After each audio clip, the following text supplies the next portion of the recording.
Hai, Assalamualaikum warahmatullahi wabarakatuh. Selamat datang kembali di Ihsan Faris, IELTS and TOEFL Classes. Kali ini kita akan masuk ke pembahasan IELTS Listening. Langsung saja, berikut adalah IELTS Listening 101 ya, atau IELTS Listening Introduction. Dalam angka, IELTS Listening itu akan terbagi ke dalam 4 sections. Dan total pertanyaannya sama dengan IELTS Reading, ada 40 pertanyaan. Audio hanya diputar satu kali, walaupun ini bergantung pada audionya. Satu section itu terdiri dari 6 sampai 8 menit. Dan di 4 sections yang ada di IELTS Listening itu, 2 akan merupakan monolog dan 2 akan merupakan dialog. Jadi yang dialog itu section 1 dan 3, lalu yang monolog itu adalah section 2 dan 4. Nanti kita akan diberikan 30 detik di awal untuk memahami soal. Jadi ini adalah 30 detik yang penting karena akan membantu kita memprediksi jawaban yang dibutuhkan itu apa dan juga untuk memprediksi kita harus fokus ke mendengarkan apa. Section 1 itu akan tentang pembicaraan sehari-hari. Misalkan topiknya itu adalah mendaftar untuk lomba lari, atau misalkan mau mencari housings ya, apartemen atau kos-kosan ya kalau di kita itu. Dan section 2 itu sudah mulai ke pembicaraan di ruang publik. Misalkan kita sedang ikutin bus tour ya, atau misalkan kita sedang ada di tempat wisata dan ada pemandunya. Section 3 itu adalah percakapan yang sudah mulai masuk ke kampus, tapi masih di luar kelas. Jadi misalkan akan ada 2 orang mahasiswa yang sedang berdiskusi tentang tugas kelompok, atau misalkan ada mahasiswa yang sedang menanyakan perihal administrasi ke staf kampus. Section 4 itu sudah mulai spesifik ke topik perkuliahan tertentu, dan ini tuh ibaratnya kita sedang ada di dalam kelas ya teman-teman. Kita misalkan mahasiswa arsitektur mendengarkan penjelasan tentang teori atau konsep arsitektur. Walaupun di sini topiknya spesifik, nggak usah khawatir, karena biasanya bahasa yang digunakan itu tidak akan terlalu teknis, yang artinya hanya bisa dipahami oleh mahasiswa arsitektur ya, tapi lebih umum sehingga mahasiswa yang di luar arsitektur pun masih bisa memahaminya. Jadi intinya section 4 ini topiknya tidak akan terlalu, topiknya akan spesifik tapi bahasanya tidak akan terlalu teknis ya. Oke, saat mengerjakan listening yang harus kita lakukan pertama adalah melakukan prediksi topik dan kemungkinan jawaban. Nah, ini adalah hal yang harus kita lakukan di 30 detik pertama. Nah, 30 detik pertama itu selain kita memprediksi kemungkinan jawaban, kita juga harus memahami grammar, terutama bagian part of speech seperti adjective, noun, verb, dan adverb, karena jawaban dari listening itu akan mengikuti grammar yang benar. Dan kita juga harus bisa mengidentifikasi sinonim dan parafrase. Kita harus membandingkan informasi yang muncul di audio dan informasi yang muncul di teks ya. Biasanya itu maknanya sama, tapi kata-kata yang digunakan itu akan sinonim atau parafrase. Nah, itu yang akan kita jadikan dasar untuk tracking and note taking. Kalau kita sudah tahu sinonim dan parafrase dari sebuah kata, kita akan tahu di sebelah mana posisi teks itu. Jadi audio dan teks itu kan nanti akan ada alurnya, akan ada runut ya dari atas ke bawah dibicarakan. Nah, kita akan tahu apakah posisinya di awal, di tengah, di akhir, kalau kita sudah paham sinonim dan parafrase. Dan terakhir, yang sering terjadi adalah kita jawabannya niatnya sudah benar, tapi ejaannya salah.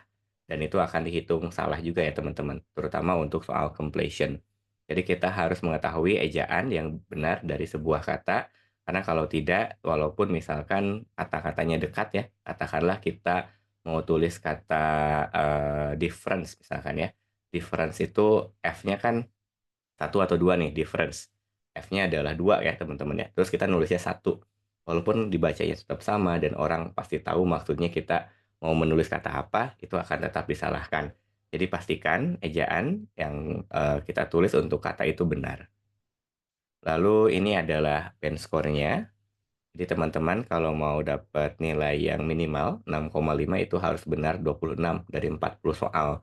Artinya, kalau 6,5 bahkan 7 saja itu menguasai topik yang sifatnya umum seperti section 1, section 2, dan section 3 itu masih bisa dapat 7.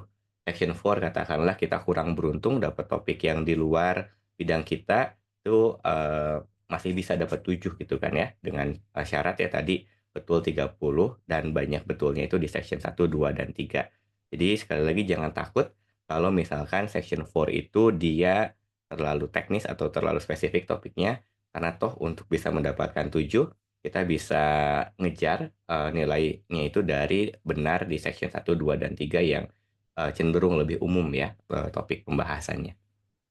Oke, dan ini adalah contoh dari, tampilan computer delivered test, kurang lebih, seperti ini ya teman-teman.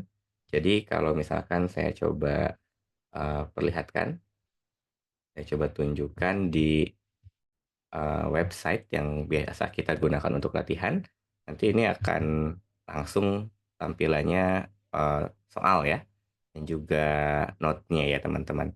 Dan kalau di real test mungkin audionya akan langsung play, tapi kalau di sini ya karena bukan yang official, ini kita play sendiri. Test 4. This is the IELTS listening test. You will hear a number of different recordings and you will have to answer questions on what you hear. There will be time for you to read the instructions and questions and you will have a chance to check your work. Nah, itu nanti akan diberikan waktu kan untuk memahami pertanyaannya juga, bahkan di akhir itu akan ada waktu untuk memastikan kita, sudah benar ya jawabannya menurut kita gitu ya, ada sekitar 30 detikan. All the recordings will be played once only. The test is in 4 parts. At the end of the test, you will be given 10 minutes to transfer your answers to an answer sheet. Now turn to part 1. Oke, tadi ada waktu untuk transfer ke lembar jawabannya to answer sheet. Itu, kalau kita ambil paper base. Kalau kita ambil computer base itu ya langsung ya, kita nggak ada waktu untuk memindahkan, karena kita langsung menjawabnya di, soalnya juga, di lembar soalnya. Kalau di, paper base itu ada lembar soal dan ada lembar jawaban. Apa yang kita tulis di lembar soal itu belum dihitung. Yang dihitungnya itu adalah apa yang kita tulis di lembar jawaban. Makanya ada waktu untuk memindahkan dulu ya. Di reading juga nanti akan di lembar jawaban kalau kita ambil paper base, tapi reading itu justru nggak ada waktu untuk memindahkan jawaban ya. Nah, saya pikir, paper base itu, sudah jarang dan tidak senyaman computer delivered. Jadi teman-teman kalau mau ambil tes, saya sarankan ambil yang computer delivered saja. Nah ini, kita play lagi. Nah ini adalah waktu untuk Part kita 1. part 1. You will hear a man who works at an employment agency phoning a woman who is looking for a job. First, you have some time to look at questions 1 to 5. Nah, first you have some time to look at question 1 to 5 ya. Nah, ini di 30 detik pertama ini kita harus bisa memprediksi, jawabannya itu akan apa kategorinya, grammar-nya apa yang dibutuhkan, dan juga misalkan, hal-hal yang lainnya seperti konteks dan juga pola dari, jawabannya yang, ada di sini tuh apa aja gitu kan ya. Nah, ini Now 30 detik listen udah carefully and habis. answer questions 1 to 5. Hello? Oh, hello. Is that Julie Davison? Yes. This is Greg Preston from the employment agency. We met last week when you came in to inquire about office work. Oh, that's right. Now, we've just had some details come in of a job which might interest you. Okay. So this is a position for a receptionist. I believe you've done that sort of work before? Yes. Nah, itu kan sudah keluar ya. Tadi ada office work. Nah, mungkin bisa jadi itu jawabannya, tapi office work itu kan terlalu umum ya untuk sebuah posisi gitu kan ya. Nah, jadi yang tepat adalah teman-teman tadi mendengar jawabannya apa? Nah, ini adalah receptionist ya, teman-teman ya. Nah, jadi langsung ketik receptionist gitu.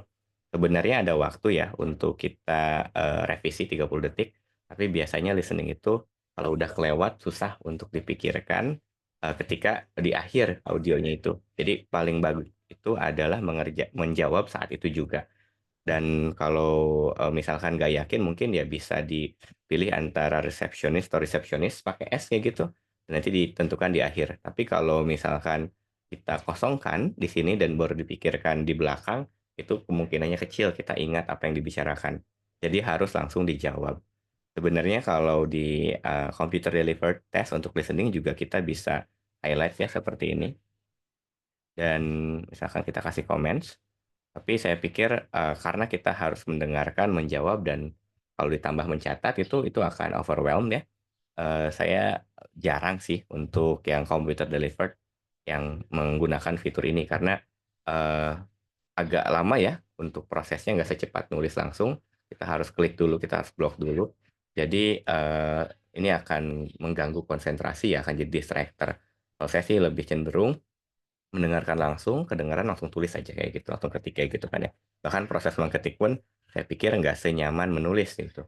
Tapi, ya computer delivered somehow terutama untuk bagian-bagian reading, listening, dan juga, reading dan writing ya maksud saya, itu lebih nyaman. Walaupun listening-nya, proses pencatatannya mungkin tidak senyaman yang paper based ya.